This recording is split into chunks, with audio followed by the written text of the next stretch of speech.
Good morning everyone. आज मैं आप लोगों को वार्मिंग अप के बारे में बता देना चाह रहा हूँ।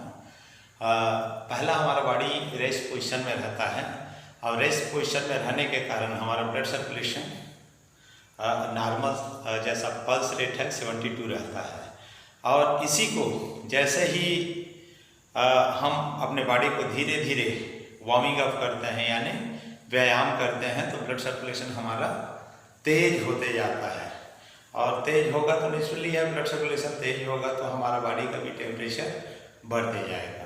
और जैसे देखे हैं आप लोहा को गर्म करते हैं तो फ्लेक्सिबिलिटी बढ़ती है, नेचुरली है, फ्लेक्सिबिलिटी लचीलापन बढ़ेगा। इसी प्रकार हम अपने बॉडी को धीरे धीरे गर्माते हैं, ना कि एकदम से तेजी से कोई भी व्यायाम को नहीं करते हैं। जैसे व्यायाम करने से पहले हमें मुख्य बातों को जानना जरूरी है, जैसे जितने भी जॉइंट्स हैं हमारे उसके बारे में, और सेकंड मसल्स के बारे में। एनाटॉमी मतलब कहने का तात्पर्य है कि एनाटॉमिकल नॉलेज रहना चाहिए। जैसे आप लोगों को सबसे पहले मैं बता देना चाह रहा हूँ, बहुत सारे शब्द यूज होता है, इस मसल्स का एक्सरसाइज आपको करना है तो मैं मुख्य बता देना चाह रहा हूँ। यहाँ पर देखिएगा, pectoral major, deltoid muscles, trapezius, biceps, triceps and forearms. इसी प्रकार जाएंगे तो एब्डोमिनल, फिर जाएंगे हिप, थाई में बहुत सारे मसल्स का ग्रुप है, जैसा हैमस्ट्रिंग मसल्स वगैरह बहुत सारे रहते हैं। जैसा नीचे जाएंगे तो फिर काफ मसल्स। ये हो गया आपका मसल्स के बारे में, मुख्य मसल्स के बारे में बताया हूँ। इसी प्रकार बहुत सारा एक्सरसाइज जो है जॉइंट में होता है। जॉइंट में आपको बता देना चाह रहा हूँ, shoulder joint, elbow joint, wrist joint और नेक रोटेशन जैसा करते हैं, हिप जॉइंट, नी जॉइंट और एंकल जॉइंट।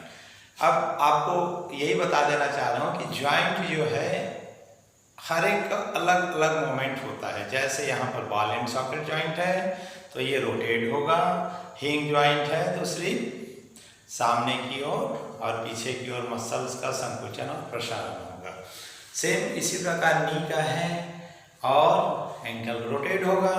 तो आपको सबसे पहले कोई भी व्यायाम करते हैं तो सबसे पहले कोई म्यूजिक सिस्टम है या तो कान में अच्छा सा म्यूजिक डालें और धीरे धीरे ब्रेन भी आपका शांत रहेगा, या उस म्यूजिक के अनुसार हो सकता है फास्ट म्यूजिक डालें तो आपका ब्लड सर्कुलेशन प्रारंभ होना चालू हो जाएगा। या कॉम्पिटिटिव जैसा आपका कंपटीशन है तो डर के कारण ऑटोमेटिक आपका ब्लड फ्लो तेज रहेगा, हृदय का धड़कन जो है वो तेजी से धड़कना चालू हो जाया रहता है। अब यहाँ पर देखना है कि सबसे पहले हमें क्या करना चाहिए। जैसा बोले कि या तो ऊपर से नीचे की ओर या नीचे से ऊपर की ओर। हम आज व्यायाम करते हैं सबसे पहले ऊपर से नीचे की ओर। तो सबसे पहले देखना है ऊपर से नीचे की ओर, तो आँख है हमारा, यहाँ पर देखिएगा आँख में बहुत सारा एक्सरसाइज है। जैसा लोग जानते नहीं, जैसा बास्केटबॉल खेल रहे हैं या हैंडबॉल खेल रहे हैं, वो सेंटर खिलाड़ी रहता है, वो ये पूरा व्यू को देखना पड़ता है। ऐसा ये उंगली भी दिखेगा, दूसरा उंगली भी दिखेगा, दोनों उंगली देखना चाहिए, क्योंकि राइट साइड है, लेफ्ट साइड है, खिलाड़ी कहाँ है। या हम बैडमिंटन खेलते हैं तो ऊपर से शटल आता है तो ज़्यादा जरूरत ना पड़े, एक समय आएगा तो ऐसा ऊपर की ओर और देखना पड़ेगा नीचे की ओर। तो जो खिलाड़ी का व्यू है वो पूरा रहना चाहिए। तो इसको सबसे पहले हम आँख का करते हैं। आँख को सबसे पहले देखिएगा, खोलना है, बंद करना है, खोलना है, बंद करना है। इसी प्रकार सेकंड आँख का एक्सरसाइज हम करते हैं। तो देखिएगा इधर यहाँ फ्रंट है, सामने है, तो आप इस साइड देखिएगा, गला सीधा रहेगा और आँख का ही इस उंगली को देखने का प्रयत्न करना है। सेम इस प्रकार इस उंगली को देखने का प्रयत्न करना है। अब यहाँ से जाएंगे तो ऊपर की ओर देखेंगे और ऐसा जाएंगे तो नीचे की ओर देखेंगे, और एक सर्कल ऐसा इस प्रकार ऊपर देखिए और एक रोटेट करना है। तो ये आपकी आंखों का एक्सरसाइज हो जाएगा। जैसा बहुत सारा गेम है, तो गेम प्लान करते वार्मिंग अप करते समय याद रखिएगा फिजिकल और मेंटल, हम कंपटीशन में किस प्रकार से पार्टिसिपेट करना है, हमें हमारा स्ट्रेटजी क्या रहेगा, ये बहुत सारी प्लानिंग ऐसी रहता है। तो ब्रेन से भी हमको वार्म अप करना है, सेकेंड बॉडी से। और आई को तो बिल्कुल ही मेन है कि भाई कोई चीज़ है, एकाग्रता जो है आँख के थ्रू होता है, नर्वस कोऑर्डिनेशन जो है आँख के थ्रू होता है। देखिएगा आई हैंड कोऑर्डिनेशन, आई लेग कोऑर्डिनेशन बहुत सारी हैं।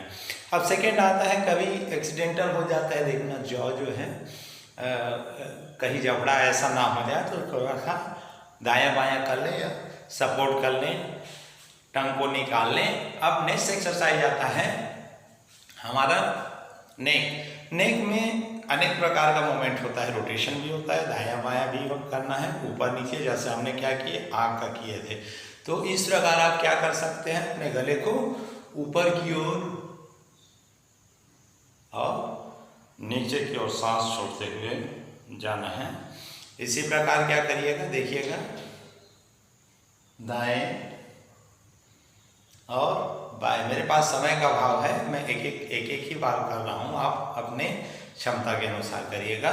इसी प्रकार सांस छोड़ते हुए लेफ्ट की ओर और राइट की ओर। अब पारी आता है यहाँ पर रोटेशन का। तो कभी भी देखिएगा आपका चीन को यहाँ क्या करना है, कॉलर बोन इसको बोलते हैं, उसके सेंटर, दोनों कॉलर बोन के सेंटर में रखेंगे और क्लॉकवाइज इस प्रकार रोटेशन करेंगे 2 टाइम। मैं कर रहा हूँ यहाँ पर, आप 3 टाइम और 4 टाइम भी कर सकते हैं। इस प्रकार ये रोटेशन हो जाएगा। तो कभी कभी जैसा हम गेम खेलते हैं तो अचानक ऐसा झटका ना आए, इसमें क्या होगा, आपका गला जो है या यहाँ का मसल्स जो है खिंचा जाता है, ज़्यादा खिंचाने से इंजरी भी आ सकती है। सेकेंड है शोल्डर रोटेशन। ये बॉल एंड सॉकेट जॉइंट है, इसलिए रोटेशन होता है। तो देख लीजिएगा रोटेशन दोनों शोल्डर को लेकर के ऊपर की ओर, और समय अभाव कारण मैं रोटेशन का संख्या कम कर रहा हूँ। हाँ, इस प्रकार आप शोल्डर रोटेशन करेंगे। और शोल्डर रोटेशन के बाद 1 हैंड का सपोर्ट लेकर के भी पूरा आप जैसा स्विमिंग कर सकते हैं फ्री स्टाइल में, इस प्रकार से, या बैक स्ट्रोक वाले हैं तो बैक स्ट्रोक में कर सकते हैं, या एथलीट है तो आर्म एक्शन कर सकते हैं। बहुत सारी इसके एक्सरसाइज है, जैसा थ्रो करना है तो हम थ्रो कर सकते हैं, ये हमारी शोल्डर की एक्सरसाइज है। अब आता है नेक्स्ट जो है एल्बो जॉइंट। एल्बो जॉइंट को सामने की ओर ही मूवमेंट किया जाता है, इस प्रकार आप सामने की ओर कर सकते हैं। और इसके पश्चात आप कोई भी ग्रिप है, हैंड बॉल का ग्रिप, इसलिए फिंगर का एक्सरसाइज बहुत ज़रूरी है। बैडमिंटन में जैसा क्लाई को बैक स्ट्रोक, हाँ, इसमें स्मैशिंग करते हैं, तो इसलिए ये कलाई का एक्सरसाइज ये रोटेशन भी होगा और हाफ रोटेशन भी होगा। थोड़ा सा हाथ का सपोर्ट करके, फ्लेक्सिबिलिटी करके स्ट्रेंथ लाना है और उंगलियों को खोलना है। उंगलियों को दोनों बीच में इस प्रकार आप एक्सरसाइज कर सकते हैं। इसके पश्चात आपका आता है hip rotation. Hip rotation, hip rotation में देखिएगा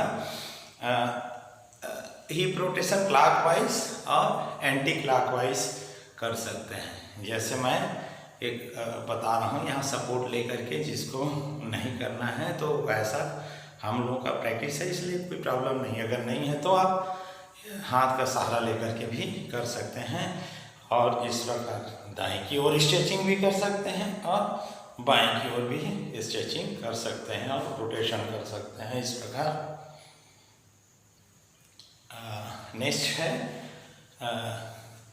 नी जॉइंट के लिए है। तो नी जॉइंट को रोटेट नहीं किया जाता, नी जॉइंट को इस प्रकार आप हल्का सा बेंड कर सकते हैं। अब आता है यहाँ पारी एंकल की। तो एंकल सपोर्ट करके भी कर सकते हैं, या एयर में आपका बैलेंस है तो एयर में इस प्रकार कर सकते हैं। दूसरा पाँव से क्लॉकवाइज और एंटी क्लॉकवाइज बराबर होनी चाहिए। ये हो गया पूरा टोटल हमारा जितना भी जॉइंट है उसकी एक्सरसाइज। इसके पहले भी जैसा हम कर सकते हैं तो स्ट्रेचिंग, तत्पश्चात स्ट्रेचिंग भी करना है। स्ट्रेचिंग में क्या करना है, ध्यान दीजिएगा, हैमस्ट्रिंग मसल्स है तो धीरे धीरे डाउन जाना है। आप अपना बॉडी को जमीन की ओर खींचेंगे ताकि किसी प्रकार का इंजरी ना हो। इस प्रकार आप लंजिंग भी कर सकते हैं और यहाँ दूसरा पाँव से भी लंजिंग कर सकते हैं। और बहुत सारा एक्सरसाइज है इसमें, जो अच्छा लगे आप 2-4 एक्सरसाइज ही मैं बता देना चाह रहा हूँ, ज़रूरत से ज़्यादा ना हो, इसमें ध्यान रखना है। हम आगे की ओर जितने धीरे धीरे जाते हैं तो वैसा अचानक छोड़ना नहीं है, नहीं तो यहाँ पर इंजरी आ सकता है आपके मसल्स में, धीरे धीरे वापस जाना है। इस प्रकार आप पीछे की ओर भी आपका मसल्स का स्ट्रेचिंग कर सकते हैं। पाँव खोल करके भी बहुत सारी एक्सरसाइज हैं, जैसे इस प्रकार भी आप स्ट्रेच कर सकते हैं। आप दोनों बॉडी को, अपना बॉडी को पीछे की ओर और इस प्रकार दोनों लेग में टच कर सकते हैं। ये हो गया वार्मिंग अप। वार्मिंग अप के पश्चात आपको जॉगिंग करना है। तो जॉगिंग करना है तो पहले धीरे धीरे, अगर जगह कम है तो यहीं पर ही जगह, जैसा घर में आप वार्मिंग अप कर रहे हैं तो नी अप्स कर सकते हैं, जंप कर सकते हैं धीरे धीरे इसमें, क्योंकि धीरे धीरे हमारा ब्लड सर्कुलेशन को तेज करना है। ऐसा हल्का सा पहले स्टैंडिंग पोजीशन में भी कर सकते हैं, बाद में धीरे धीरे बढ़ा सकते हैं। इसी प्रकार ये एक्सरसाइज है हाई नी एक्शन भी। तो पहले छोटा छोटा हाई नी, उसके बाद 60 नियम से जो करेंगे, 60 नियम से जिसको बोला जाता है, उसके बाद हाई नी। इस प्रकार आप हाई नी कर सकता है ना। अब इसके बाद और बहुत सारे एक्सरसाइज हैं जिसमें आपका जगह में रह करके ब्लड सर्कुलेशन, जैसे हॉपिंग है। इस प्रकार आप अल्टरनेट लेग को भी कर सकते हैं। तो ये रहा वार्मिंग अप का तरीका। कोई भी गेम खेलेंगे उसके पहले ऐसा नहीं है, मैं बता रहा हूँ भाई, आपके पास हजारों एक्सरसाइज है, उसको सबको आप यूज़ कर सकते हैं। Thank you.